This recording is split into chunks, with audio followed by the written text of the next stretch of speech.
siis kuidas rulaga hüpata. tubli. Et esiteks tuleb siis võtta lihtsalt rula, panna üks jalg siia kruvide ette ja teine jalg siia taha. Siis hakkad nagu sellega vajutama ja siis see lendab sul niimoodi, aga sa pead nagu selle lükkama niimoodi, et tagaratas oleks ka õhku. Ja siis ma kohe proovin näidata. Said. Et selle triki nimi on Oldi ja siis kui sa nagu niimoodi tõukad seda, siis esiratta, siis nagu lükka seda niimoodi ette.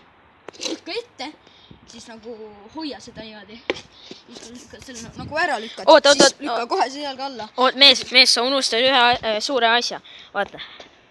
Kui sul on siin jalg ja üles läheb, siis sa pead libistama üles, et sa ei kukuks, et niimoodi. See jalg lükka niimoodi ette siia ja siis tee niimoodi.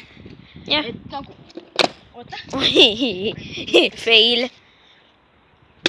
Niimoodi ette, muidu kui sa jätad nagu selle kuidagi niimoodi, siis sa kuidagi rula läheb. Ja, hoia korras.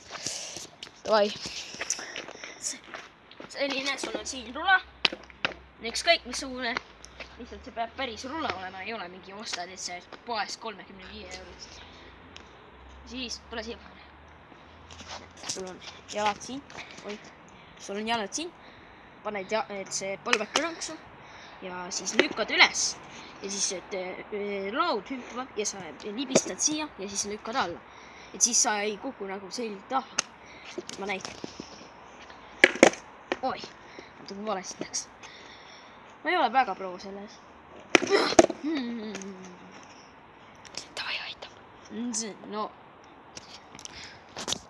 Davai, tšau ja siis näeme järgmises videos. Näeme järgmises videos ja järgmine video on see, kuidas keerata enda rulla peal.